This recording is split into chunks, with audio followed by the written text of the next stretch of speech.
Okay, so we're going to take a look at your acoustic track here. So I have it pulled up. And one of the things that I noticed right away is that the recorded levels of this track is very hot. It's a little bit too much, so you need to do a little gain staging here to get your levels under control. The problem with digital audio is once you clip, once you distort here and get this above 0 dB and clipping occurs, it's just nasty distortion that you can't do anything with later. So the first stage is really going to, the first thing you need to do is really get your levels recorded properly. And what you want to do, especially for acoustic guitar track, is maybe -15 to 10 in that range. And if occasionally it spikes up and goes above 10, I would say -6 would be the maximum. And it looks like a limiter was used, a brick wall limiter was used on this track because it's just kind of sawed off here. Look at this waveform. And you'll see, insert, let me zoom into this one area right here. You see how this right here, how they're just kind of sawed off. So this acoustic guitar is not breathing in this track. It's just recorded too hot. So get your levels down, and again, look at your meters. And when you do your gain staging, just maybe play the loudest part of the song, or as loud as you think you're going to pluck the strings or strum. And if it goes above -10, I'd say -6. So give yourself 6 dB of headroom, and then we'll start from there. So let me just play this real quick. You can see how it's overloading right here. I mean, that's this part right here where it's just the top of this waveform. So I'm going to pull this down. We're going to put an EQ on it here, and we'll see what we got. Now the first thing I do, just so you know, I put an EQ on every track that I record. One, to take a look at the analyzer and see where I'm at, and then help me make some adjustments to it. I'll tell you what, before I do that, let's talk about these filters. The 4 filters that I have lit up right here, these Bell filters they're called, or bandpass filter for your EQ. Basically, you get to set the center frequency. So this one here, for example, is let's set it at 440 cycles per second. And I get to boost or cut the level of that frequency by right here. So, and it just kind of looks like a bell. That's why they call it a bell curve. But you get to decide the center frequency and then how wide you want that bandwidth to be. So in this case, let me set this at 1. This is called the Q value. The Q value of 1. This is pretty much going to affect an octave above and below. And just so you know, an octave, like an octave on a keyboard on a piano, for example, in frequency language, if I want to go up an octave, I double the frequency. So if I'm at 500 hertz and I want to go up a complete octave, that would be 1,000. And if I want to go another octave, that's 2,000. So you can see that's kind of how these things are pretty much sectioned off. Conversely, if I'm at 500 hertz and I want to go down an octave, I'd go to 250. And so on and so forth. So the difference between 100 and 200 is an octave, 2 to 4, 4 to 8, and so on. So if I'm at A440 here and I want to go, I want this to span 1 octave, I can see 440 is the center here, and it goes to about 880. That's an octave above, and about 4. Then from 440 to 220 is an octave below. So I'm spanning 2 octaves here, really an octave down, an octave below. So that's how the bandpass filter works. Right below that and right above that is the same kind of a filter, and this is a shelf. So this is a high shelf, for example. This is a low shelf. I get to cut or boost a shelf. So and it's going to be everything. For example, this high shelf filter, everything above this frequency is either going to be cut or boost, and that's how it looks here. So let's just pull this to 5,000 here, and I'm going to increase it so you can see there's a little curve here, but basically at 5K and above, everything gets boosted by 7 dB. So that's how that works. Your high pass filter and low pass filter, that's here. This is a cut only. So these symbols are pretty universal. You're going to find this on your EQ.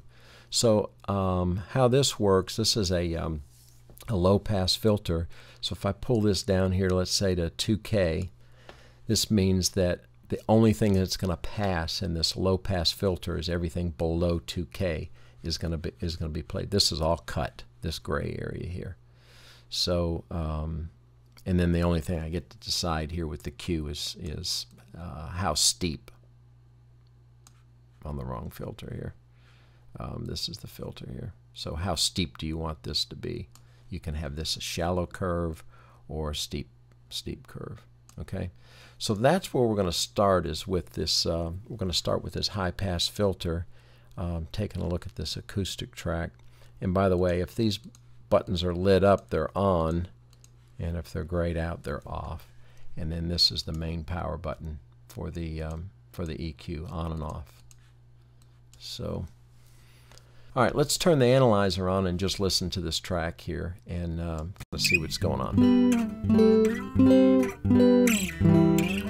First thing I notice is right here in this area. Look below 100 hertz, 100 hertz and below. Look what's going on. What in the heck is that? This is an acoustic guitar. There's nothing musical going on down there below 100 hertz. So if I want to hear that, I'm going to take my low pass filter. I'm going to take it and pull it down here. So now what this, I'm going to just put it about maybe 150 or so. What this is going to do now, this cuts everything above 150. You're not going to hear it. So my low pass filter, I'm only passing stuff below 150. So I'm going to listen to that and see what's going on down there.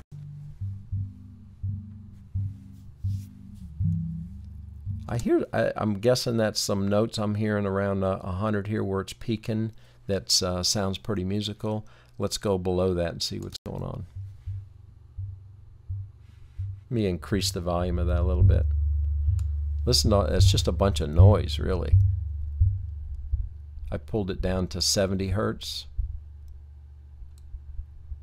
I'm up to 80.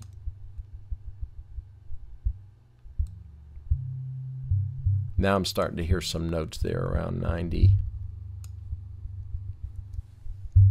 Okay, so what I have is a bunch of hum, a rumble, just a bunch of noise, nothing really musical there from 100 about down. So I'm going to create a nice little gradual slope there and start here. By the way, I used this low pass filter to kind of listen for that. Now I'm going to use the high pass filter to cut everything out below 100. So I'm going to set this at 100 and change the slope just a little bit so it's kind of a little bit of a gradual slope. That'll work right in there. So basically I'm cutting everything out of there now. So with this pulled down here to around 200, I'm only listening to what's right in here right now.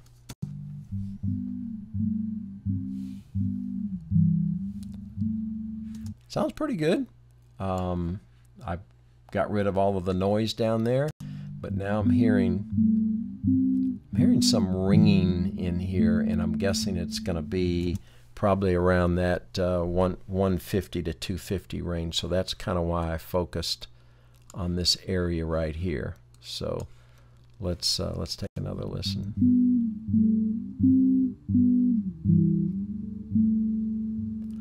So around 250, this is spiking up here. I want to see what that's going to sound like here. So I'm going to narrow this Q down, and you see how I can sweep around here, and I'm going to just increase the volume, and I want to listen for, I don't know, around 200 or so.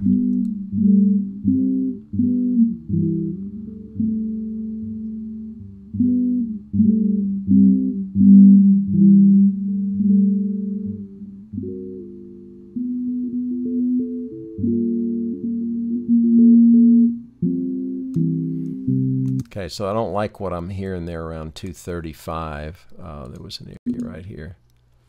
Let's play that.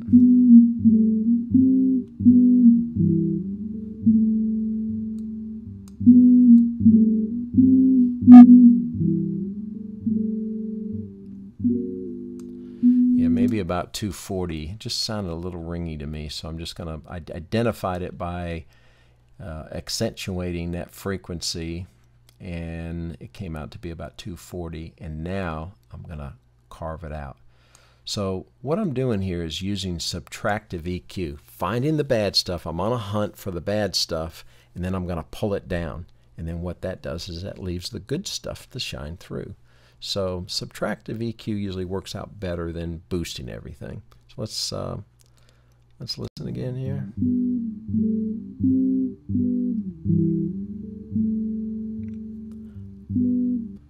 I'm going to listen to this area here around 150. There's my phone. Okay, so let's pull this down here. Narrow this Q.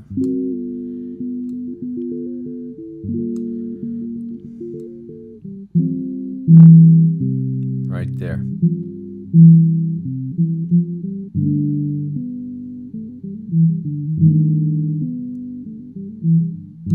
So I can see there around 166 or so. You see there's got some more ringing stuff going on there.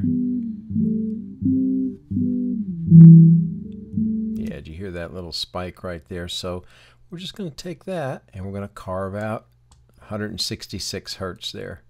Maybe about 3 dB there, about 3 dB there. We just have a little cut here. Okay. And now we'll go up here and get up to around 1,000 hertz. Now we're going to listen to a little more here, see what's going on.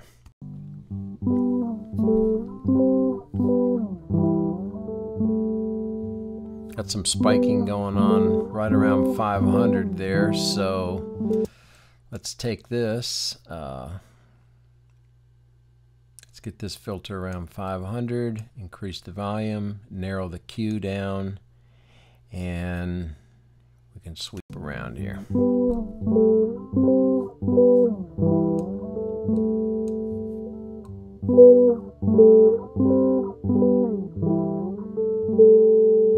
Hear that ringing right there? Yeah, so around 455 there, 450. Yeah, not good.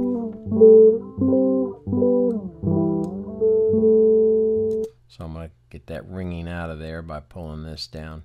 Now, if you don't have this analyzer here, if you don't have any graphic analyzer, the other thing you can do is just pull this up here and just sweep around here and listen.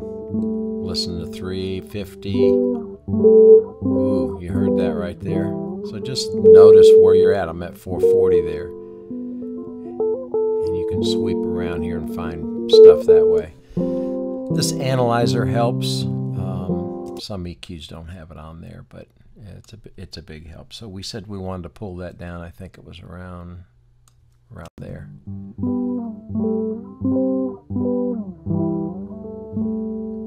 So now we're sounding good all the way up to 1,000. So we'll just we'll keep on here and let's get up to around 3,000. See what's going on here.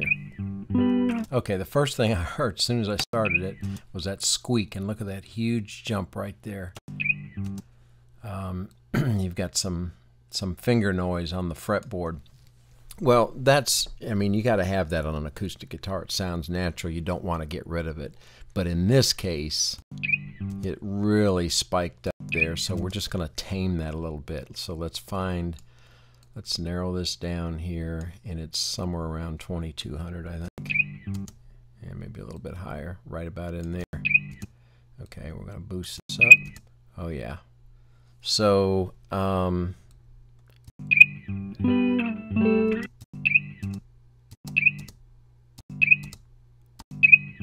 we found it right there, right at 2,500. If I go below that, 24, See, it doesn't spike as high. So there it is. 2500 is the frequency. It goes way up there. Now we're just going to take it and maybe be a little more aggressive with this one because it's so loud. And see, now we just pulled it down there. So it's still there. Now you want to be careful in this range here because there's a lot of good stuff in an acoustic guitar, you know, 1,000 to 2,000 to 3,000 hertz. So you don't want to get crazy here. You want this band. You don't want to start pulling out some bad stuff here. So you want this really narrow, and we're just focusing on 2,500 here. Bring that down maybe pretty aggressively. Okay. So now I'm going to get rid of this low-pass filter here now. Just listen to everything there.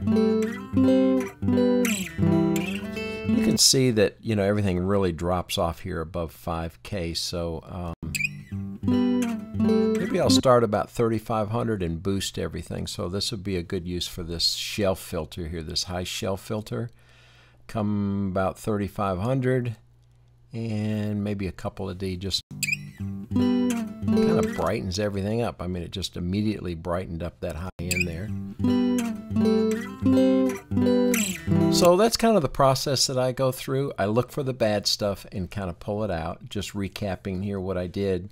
I started at 100 hertz and rolled everything off. That was just noise and rumble. Fairly typical for an acoustic guitar.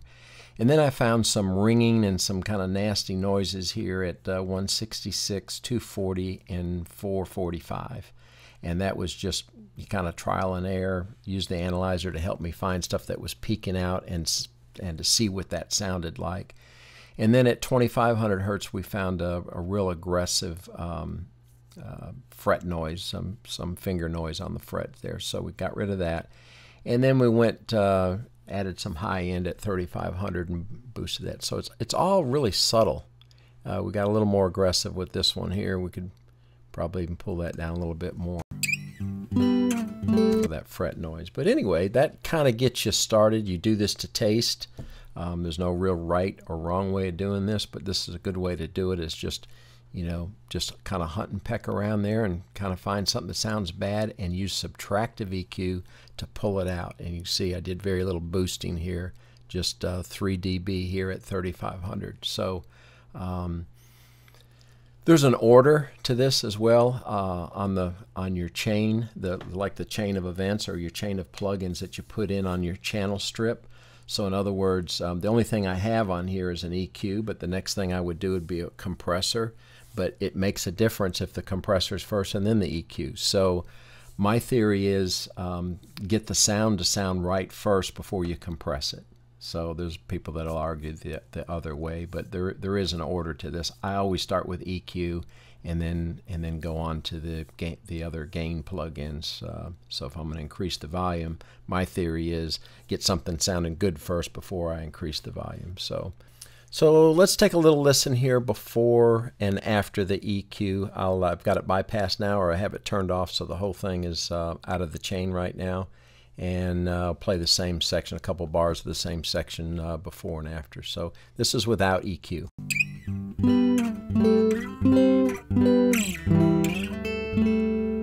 Same section with.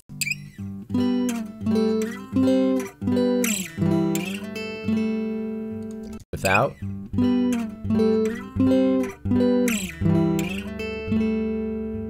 And back on again.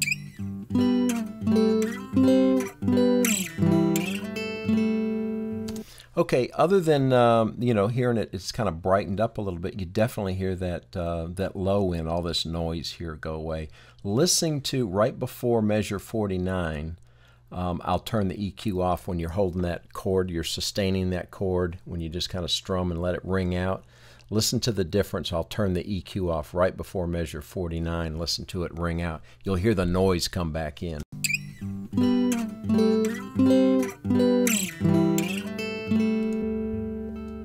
Did you hear that? Let's try it one more time. I turned the EQ off right before 49 and boom, you heard all that low end come back in. Hopefully using some headphones so you can hear this.